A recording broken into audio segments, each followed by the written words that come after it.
Welcome to the Purple Positivity Podcast for August the 1st, 2018. Wow. I am your host, the amazingly adorable Rebecca Thistle, podcasting to you live-ish from my new used desk in my apartment, which I call Jeffrey Thistlework. Yes. So, I am so tired. You guys, I am so tired, and I can't even believe that it's freaking August already. Wow.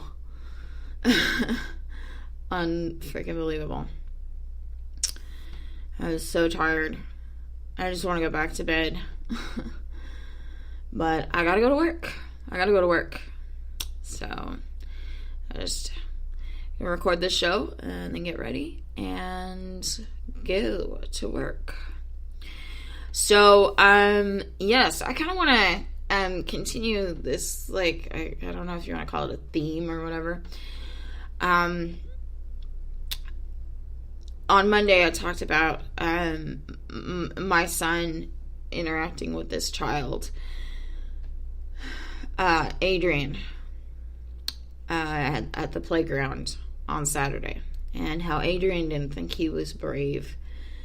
And then my son Gabriel showed him how he could be brave. And it was one of those touching things. Well, this morning, I am terrified. I'm not even going to lie. I am terrified. And, because I have a doctor's appointment this afternoon. And I'm so scared. Normally, I don't get scared before a doctor's appointment, but in this case, I'm scared. I don't really want to go alone, but I have to go alone. I have to face it on my own. And it's scary. But I was thinking about it this morning, and I was thinking about it last night. I was talking to All Caps someone last night about being scared, and he's going, "Why are you so scared?" I'm like, "Because I've never had to do this on my own." And I said, "Well, you're not on your own. I mean, just because you're physically, three-dimensionally by yourself doing this, like, you're not alone." But I got to thinking about Adrian and how I don't want to say no one ever did, because I don't know. But it seemed like no one had ever told him, "You're brave. You are brave." And if you'll recall, I said I wanted to take him aside, and I wanted to say, look, if you can be brave once, you can be brave forever, because you were brave at one time. And so this is what I'm trying to tell myself. You know, this is why I try to be real with you guys on this show. Whatever I talk about on this show, about the things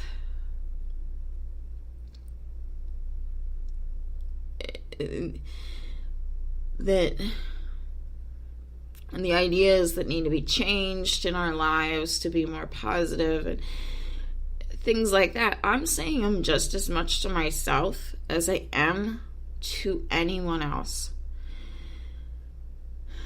Because I'm not perfect. I'm not.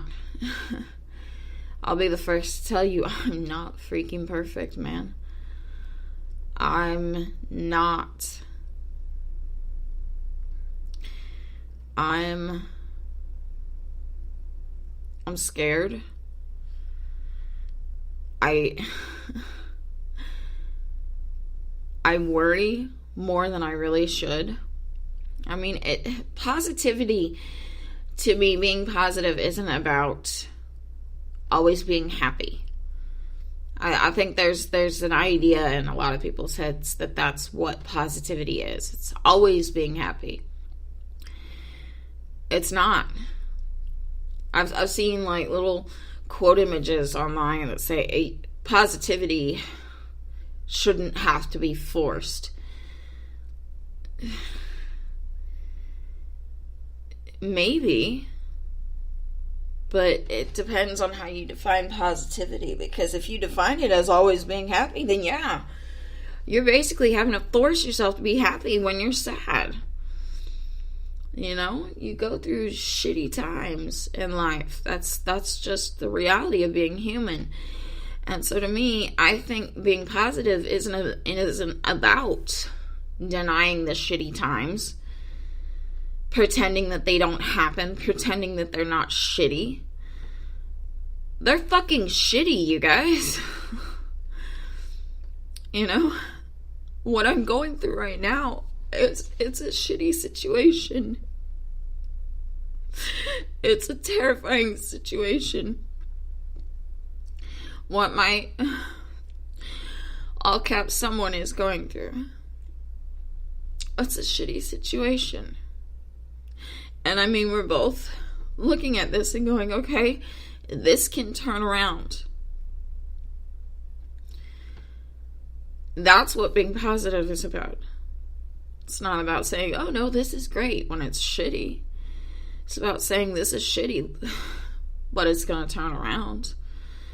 And here's how we can make it happen. So, anyways, back to being brave. It's hard sometimes to be brave. But I've been brave more than once in my life. I can be brave again.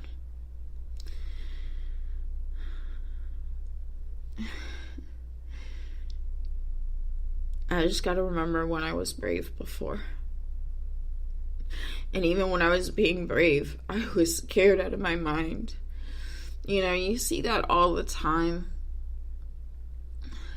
You know, quotes, I forget who said it. Or there's always some variation of it where it's like being brave isn't about never being scared. It's about taking decisive action or doing the right thing even when you're scared, or something to that effect. You know? So, you know, I've been brave before. I've done the right thing even when it scared me. And if I did that one time in my life, and I've done it more than one time in my life, then I can do it again today. So, I will. So, let me continue my new tradition of listing off 3 things for which I'm grateful today.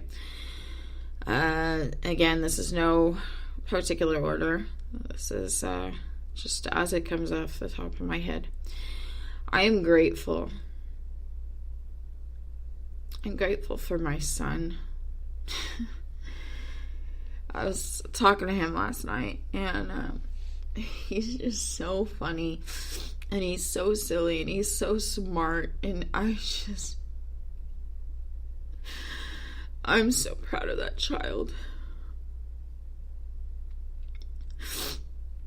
I'm proud that he is the person that he is.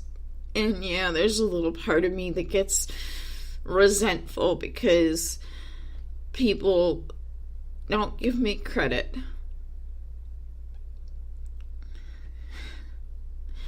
You know? It's almost like people want to think that he is that way, or he turned out that way in a vacuum. They don't want to give me credit. And so yeah, I'm a little bit resentful of that, but at the end of the day, my son is an amazing child, an amazing human being, and I am so grateful that he is in this world. And I am so grateful that he is safe.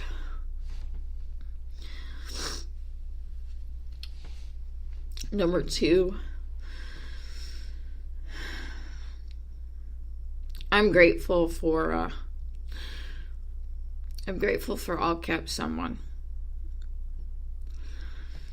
I really am.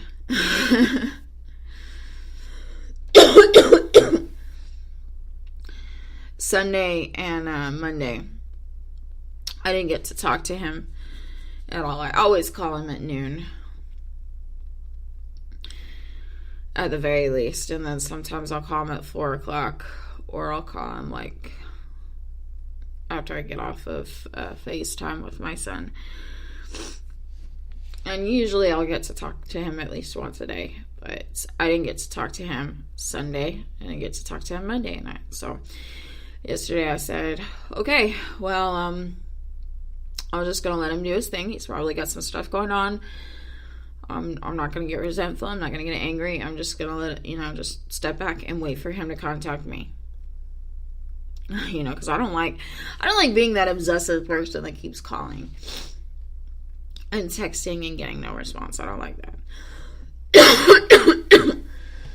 Well, then yesterday afternoon, close to 3 o'clock my time, he texted me and all he said was, hey. Well, I didn't see this until 4, so I saw it and I was on my way to the bus stop, so I was like, okay, I'll respond to that when I get to the bus stop. Get to the bus stop and I text back, yo. And we had a jerky little text conversation, and finally culminated in him saying, hey, can you call me? And I was like, all right. So I called him and we talked for a good long time. We had a good conversation, and it made me feel better. I mentioned it briefly, in the show earlier about talking to him and telling him how scared I was, or I am really, and he comforted me. and he says some really twisted things. He doesn't really mean it.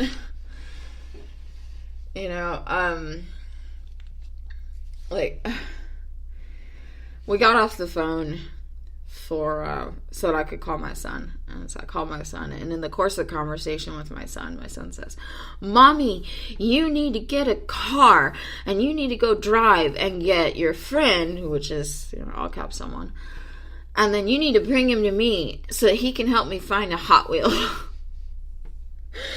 And I was like, okay, well, I'll look into that. And so I'm relaying this to all caps someone later. And he goes, yeah, you should get a car. And I went, yeah, I don't think society would appreciate that. He's like, fuck society. I said, well, I don't think animals and small children would appreciate that. It's like, fuck animals and small children. And that's a messed up thing to say. He didn't really mean it, right? But, it's dark sense of humor that he has. It's hilarious to me. I straight up said to him, I said, you have a really twisted mind, and I love it. So I'm grateful for this person who understands me and who comforts me and who makes me laugh for so many different reasons. Finally, number 3, I am grateful